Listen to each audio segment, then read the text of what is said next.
Hey everybody, it's Maria. Well, we're going banjo crazy because within 2 weeks, I've just gotten the first 2 banjos I've ever owned in my life. And if you saw my other video, you know why. That's gonna be your little test to see if you watch my other video. Find out why I've never had a banjo in my life before. But anyway, this video is brought to you by Janerock. They sent me this very cool banjo. It came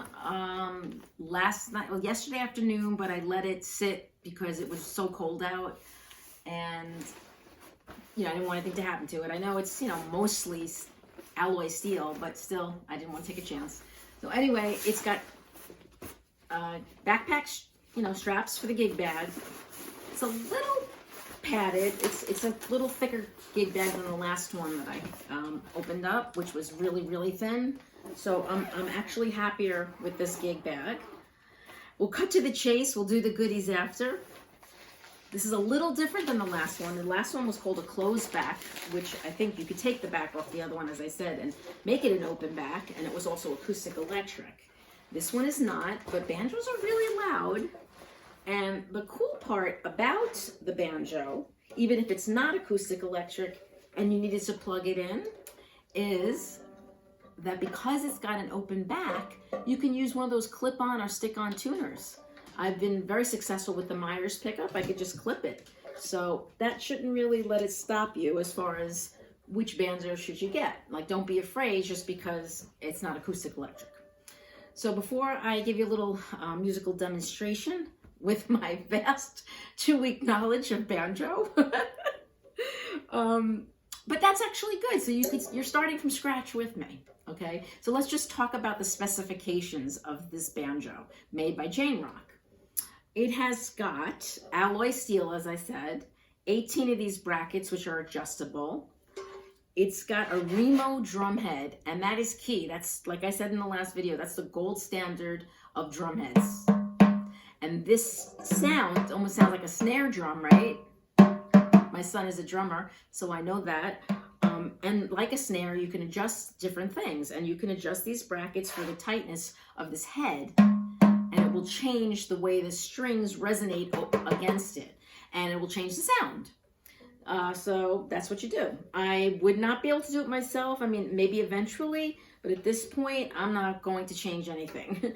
I have read that you could stuff something to make the sound a little less bright, maybe. So you can do that with an open back one a little more easily without having to take everything off because it's open. So just stuff something back here. This is the actually part, I believe, of the truss rod. Is it? No, that's not the truss rod. No, the truss rod's here. Oops, my bad. This is whatever holds this together, I guess.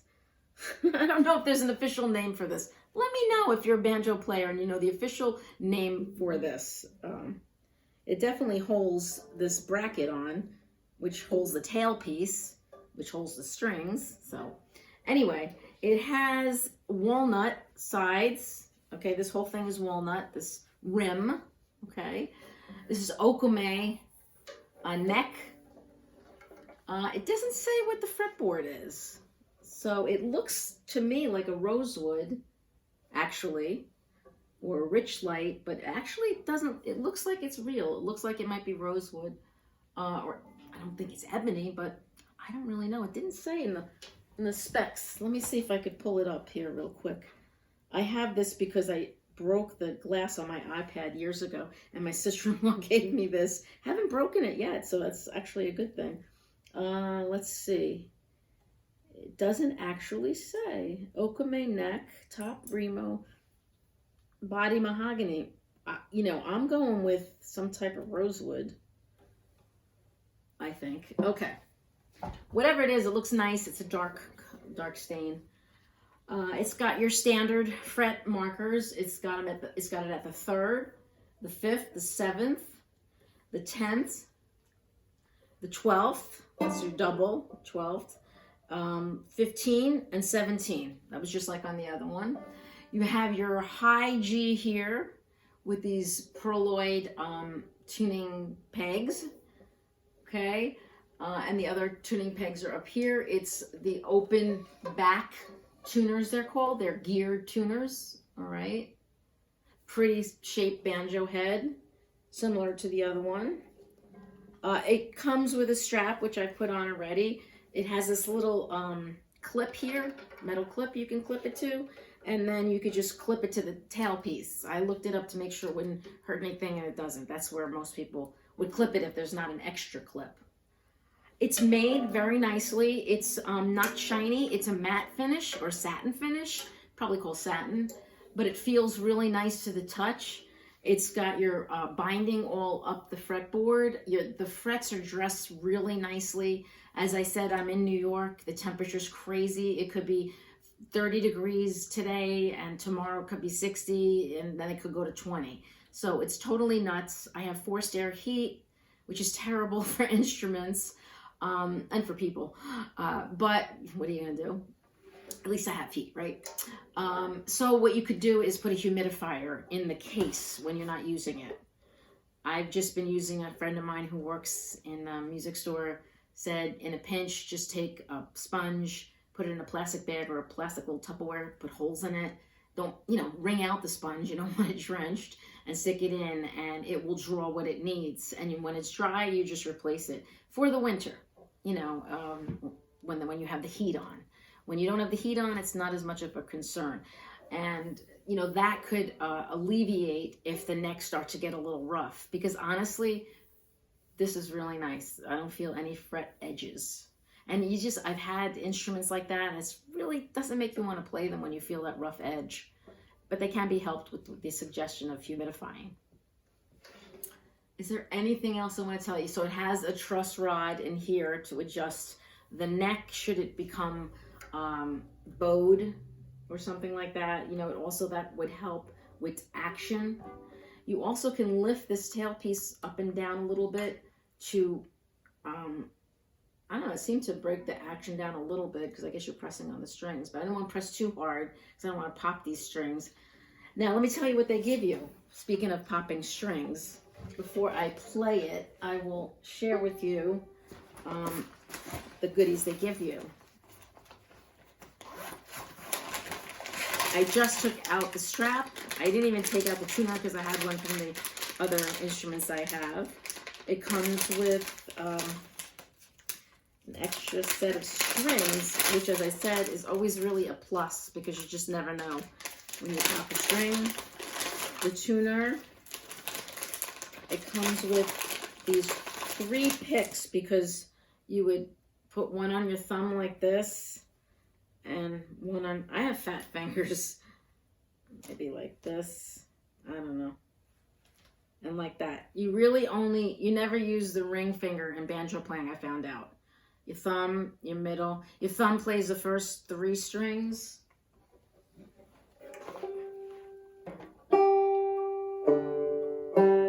And then your pointer plays the 2nd string, and your middle finger plays the last string, the highest string on here.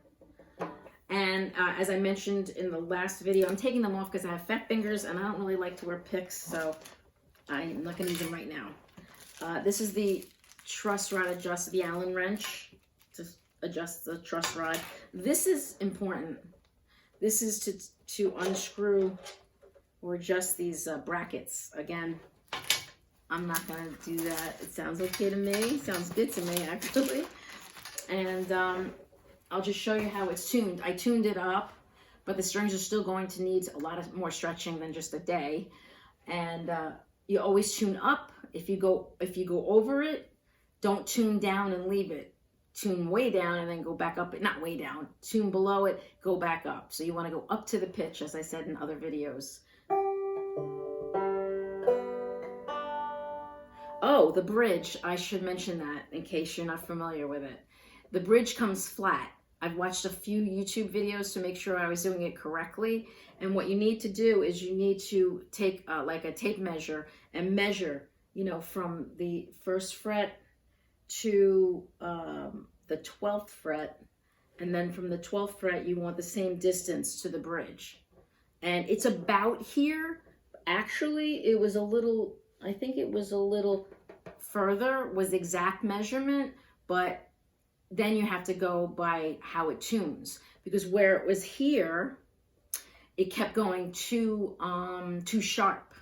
So because at the 12th fret, you want it to be the same. That's what intonation is. You want the frets, the notes to go up incrementally the way it's supposed to be, you know, by half steps, and not go too sharp or flat, because then it doesn't sound good to your ear when you're playing single notes especially. You might be able to get away with it with some chords, but single notes, it really stands out, and it will drive you crazy, as it has done me. I've spent hours trying to get some things done correctly, and sometimes it's the strings. I found that out with a couple of different things. So strings make a difference too. But in this case, this can be adjusted perfectly, and I did it. As you tune it, you, like for example, the G. So let me give you the names of the strings. G, D, G again, B, and D. Okay, so you have 2 Ds and 2 Gs and a B. It's an open G tuning, and it sounds like a chord when you play it.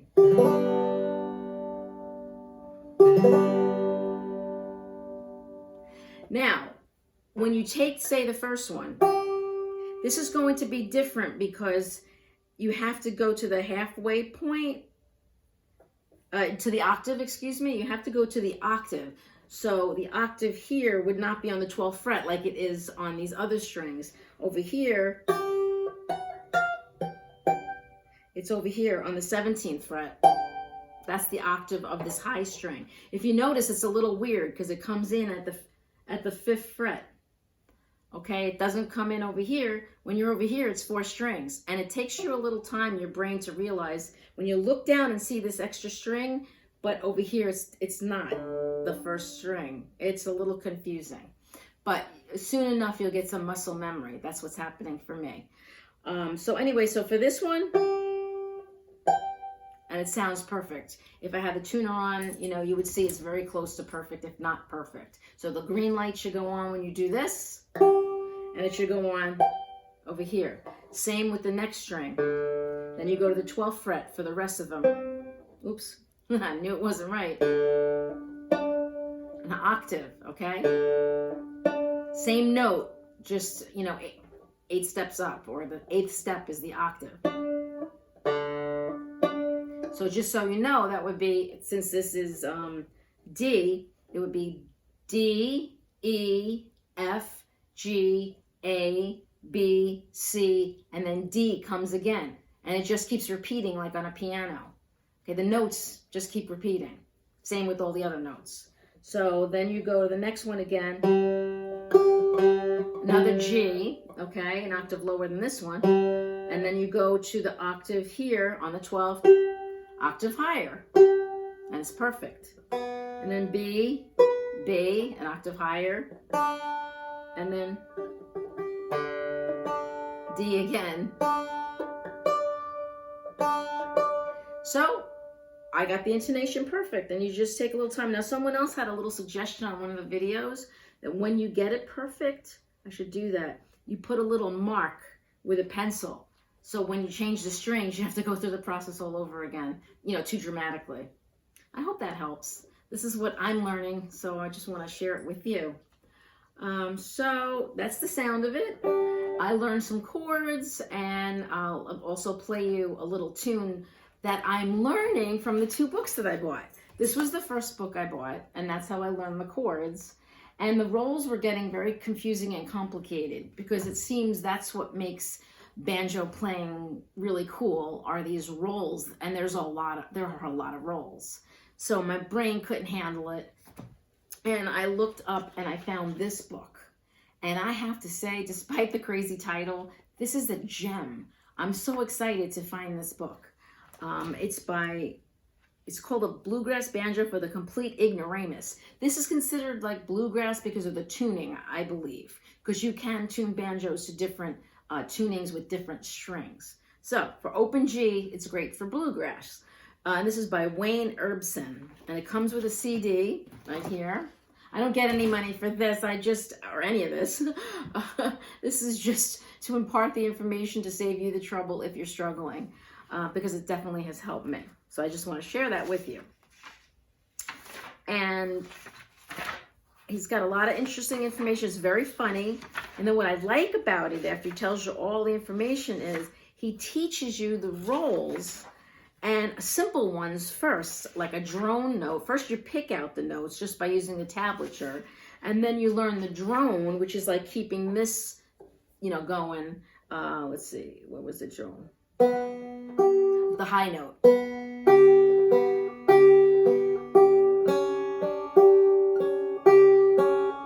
So you learn the drone, then you learn the pinch, and then you learn these other more complicated rolls, which I'll share with you in the video. In the rest of the video. And then he gives you the songs. I'm gonna play one. So I love that. And he has different levels, so you can do each song within the confines of this more simpler level, and then you can keep building on that. And he actually suggests finding the level that you feel comfortable with, and then play all the songs in the book that way. And you can listen, you know, on the CD. I already put it on my phone so I can listen more easily. And then by the time you're done with the book, maybe you'll be ready to do some of the more complicated rolls. So you listen, learning to music of any kind, it's a process. You're not born, you know, knowing how to do all these things. Okay, I wasn't born with any more musical finesse or experience than anybody else. So it just gets nurtured through the years, and a lot of it is just a love and a drive of wanting to do it. Okay, so here we go. So here's the banjo book that showed me the chords. So this is a G chord. How easy is that? It's a G. And then this is a D7. And then a G, C. And then I think this is a G7. See, I'm a little rusty because then I stopped dealing with the chords and started working on the rolls and the tablature. Let's see if that's G. Yeah, that is G7. All right. And so, you could sing with it just like that, just knowing the chords, you know.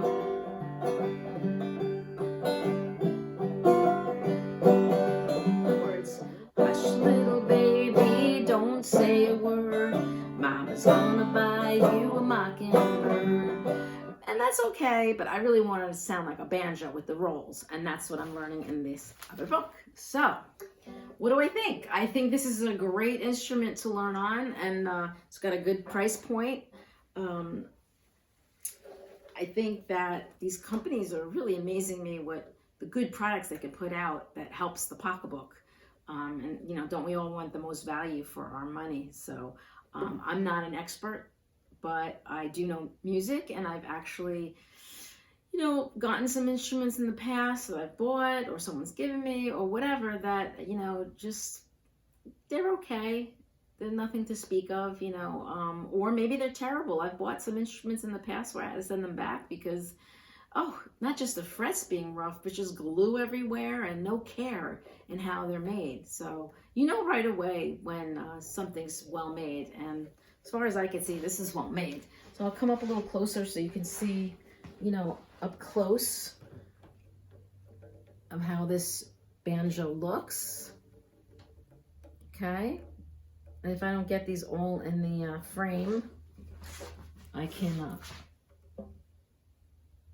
put some pictures on the video.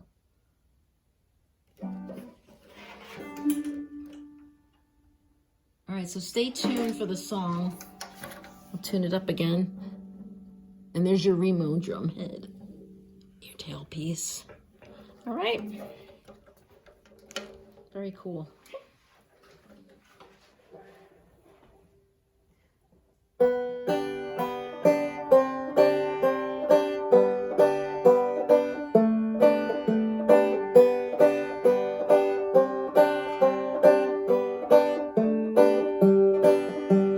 Bile them cabbage down, boys. Turn them whole cakes brown, boys. Only song that I can sing is Bile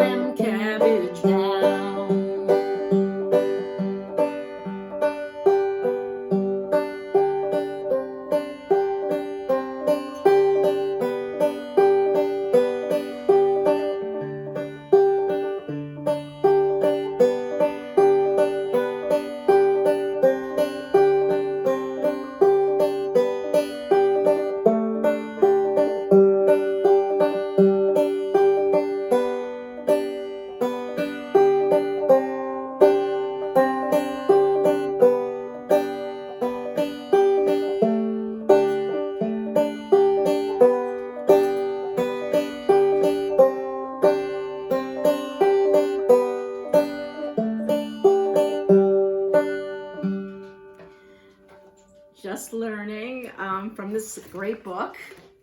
I also picked up this book, which is helpful, but this book is even helping me more because he doesn't give you the rolls. You have to do it yourself by the ones he teaches you, and you have a CD so you can listen to it, and that's so helpful. So I think ultimately this is the book that's going to really help me become a banjo player. So there you have it. That was Bile and Cabbage Down. That was first the pinch, then I did the two-fingered roll, and then I did a combination of the two, sort of. I can't really sing and do those other ones. I could just do the pinch, but again, I got this yesterday. I only got the other one maybe 2 weeks ago, so I'm very new into the banjo world. But I find it to be a very fun and exciting journey. And my husband, I told you in the last video, you know, he wasn't too thrilled about the banjo. Although I have noticed he did go into the office twice this week. So I'd hope that the banjo wasn't the reason. He said he really had to get something. He's been working from home mostly, but see what happens. So thank you so much to Janerock for sending me this and believing that I can play banjo. And thank you, subscribers, for watching. And if you're not a subscriber, I'd love for you to come and join my channel. So take care. Bye.